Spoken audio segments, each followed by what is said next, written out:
your name, my brother? Buster. How you doing, Buster? Simon Judah, man. It's a pleasure. Nice to meet you. Nice to meet you, too. So we actually out here trying to build with our people and talk about some of the things that happen on the reservation, because you guys don't get a lot of publicity and people don't really know what's going on, especially our people, you know, that's living in the city. We got a lot of Native Americans and people that live in the city. They don't really know, so it'd be nice to know. What do you think, Buster? What you think about some of the things that's going down? You know, it all kind of comes down to drugs, you know. People on drugs, and then they, I don't know what happens, but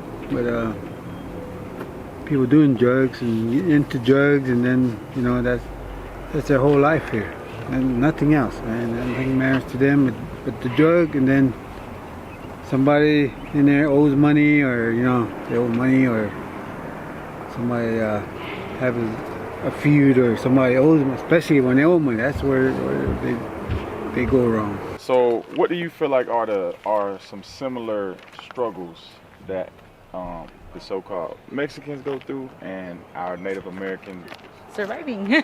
Surviving? Yeah, it's kind of, I mean, there's not very many resources here in this town, and there's hardly any jobs as well, you know what I mean? It's a small community. It's a very small, actually, it's a small town, so it's a struggle for everybody. I see everybody struggling and basically trying to survive, you know what I mean? Especially with not very many jobs around. And one thing I learned is their per caps ain't even as big. You know, they only get like $100 per caps every 3 months. So like that's not even anything to survive on, you know. So yeah, it's a struggle here for the people, the residents of this town.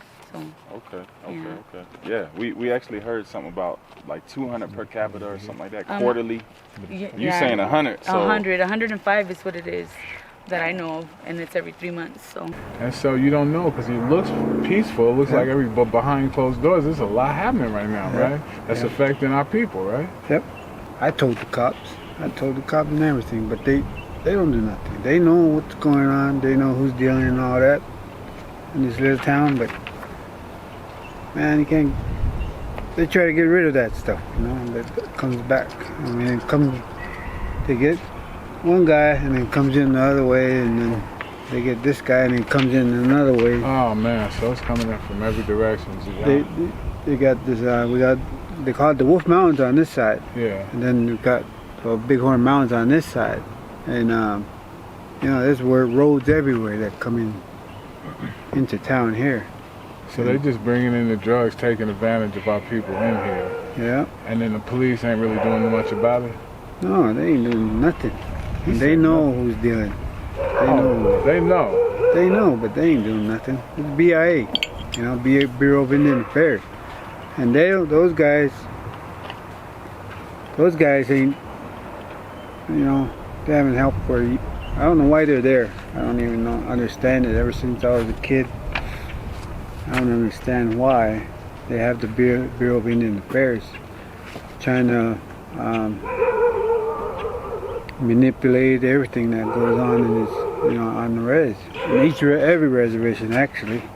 In a land like this where resources are limited, like where do you guys, like, share with the people where you guys get your food at? What do you guys have a food bank that's there's this I'm not sure if he's Christian or Catholic or what he is, but he lives on the next block, not this coming street, but the next street over on the right hand side. You'll see his sign in his yard, you know what I mean? And it's out of his own home that it's based out of, but I think he does it like once or twice a month. And then the mayor does a pretty awesome job on trying to get like food resources, and he gives, I think it's like once a month as well, you know, that he gives out food boxes and whatever else, like some pretty good food boxes as well too. I mean, the mayor does a really good job in trying to provide. Yeah, he does. Yeah, he does. Yeah. Oh wow, so you grew up here. Yeah, so you know the ins and outs of this whole thing. You know what's happening. You betcha. I know what's going on here. You know, I grew up ever since I was a little boy here. In this town, we had a movie house, a bowling alley, we had motels, we had like 3 or 4 gas stations, cafes. Man, we had pool halls where you go and shoot pool and play foosball.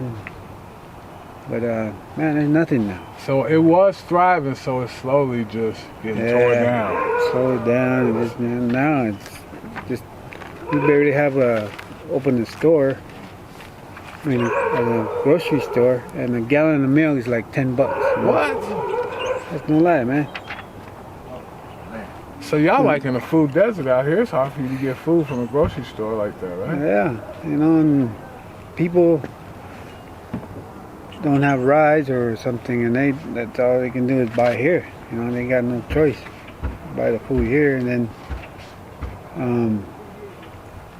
They overcharge you. Right? yeah, They a loaf of overcharge bread you. is like $5. What? Over $5. I tried to get some brown bread the other day, and I put 2 loaves. I had enough to buy. I thought I had enough for 2 loaves, which is like $3. Yeah. The white bread, and then I went in, and there was only brown bread, so I took it, put it on the counter, and I was going to pay for it, and they said $12 for 2 loaves of bread. What? So why do you think that the food is so high? Why do you think they're doing that? Who's selling the food? Well, they're people from Sheridan. They're white people, and they're coming in, and the reason what I heard that lady say was the reason the price is so high is because we go in there and steal. And no, you know, some kids steal candy bars and stuff, but we don't steal like bread and milk and stuff. But they're the ones that's really stealing. Yep, they are. And then they have a sign up there saying that only colored steal from elders. But they're not elders. I know. Elders don't go in there. They don't like that place, you know. Yeah. And so basically, it's shut down for y'all to have stores and resources and all of that, right? Yeah, man. It is. I call it a narcissist store. And she's blaming us and wants us to feel guilty. Yeah. You know, for some little kid stealing a candy bar, and she jacks up the price. Yes, put a stranglehold on the community. Yeah, that's what she's doing. Yeah, it's like extortion with the Yeah, food. it is. That's exactly what it is. Extortion, man. Oh man. Okay, so that's heavy. So we as a people can't even afford food, can't even get nothing right. The community's going down, and no one really is listening. Nobody listens.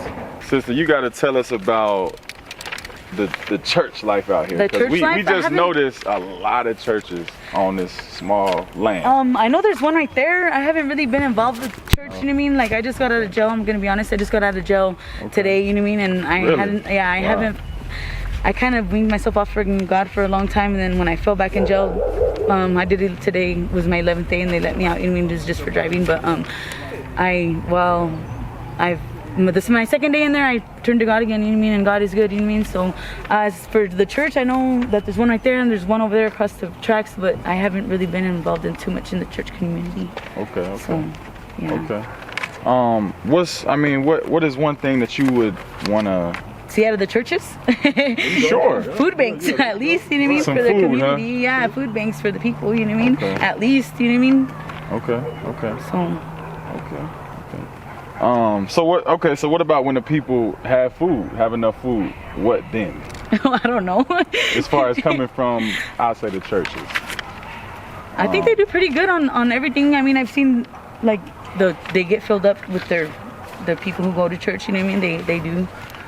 So, but I can't really speak for that because I haven't ever attended any of the churches here. So. Okay, so is there like a good relationship with the elders of the community and the community? Well, the elders, they keep to themselves, you know. You go there, you talk with them, and you know, they'll give you some good advice and all that, but they don't go and, you know, say don't stay away from that store or don't do this and that, but they just say, be nice, you know. That's all they do. You know, the elders are wise, and we all listen to them. Of course. They give good advice, but they don't go around saying, look at that store is bad, that person running the store is bad, but that person is doing it to us, saying that. Exactly.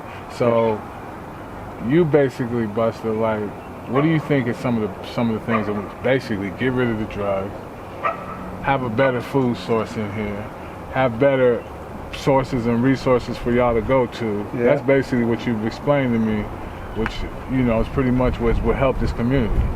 Yeah, I mean, we need police force here. You know, some drug force or some drug enforcement thing here, Buster, man. that's important. Without it don't matter what you got if it ain't being policed properly. Yep. Right? Yep. There's nothing here. Nobody polices nobody. Nothing. Police come in here when there's a call, and they take like 2-3 hours to get here. By the time they get here, everything's over with. You know. You call an ambulance, it takes like 2-3 hours to come, and then, you know, Really? person or somebody's already gone. How far is the hospital from here? It's only like 30 minutes. Only 30 minutes and it take that long to get here. Yep.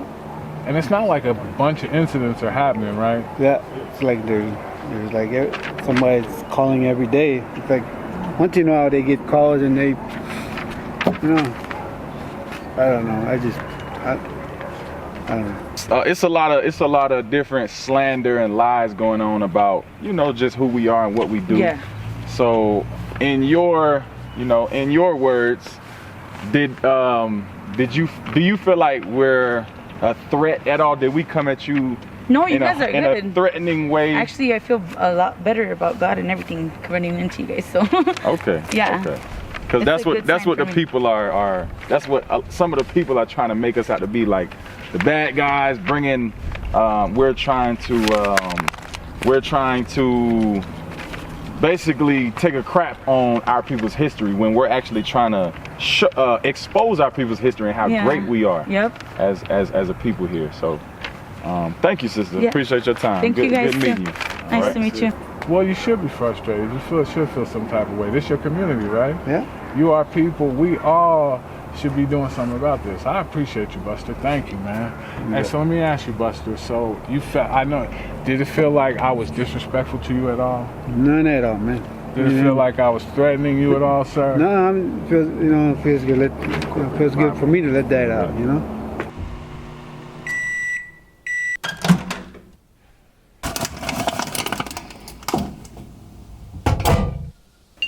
IUIC TV, where we are recreating the narrative for the black family.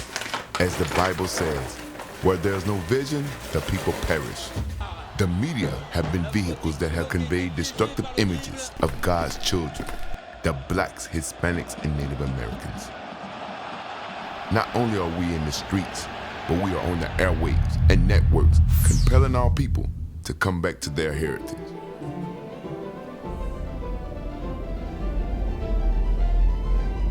Tune in to IUIC TV.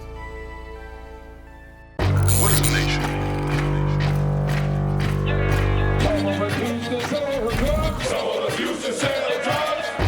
Nation is men leading by example.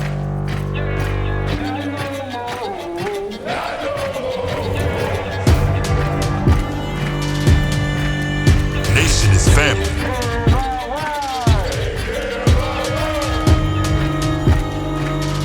Nation is community. Nation is children with role models.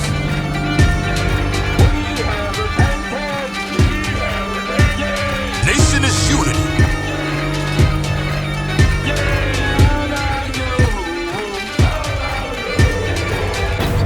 Nation is you. And finally, my brethren, be strong in the Lord. His word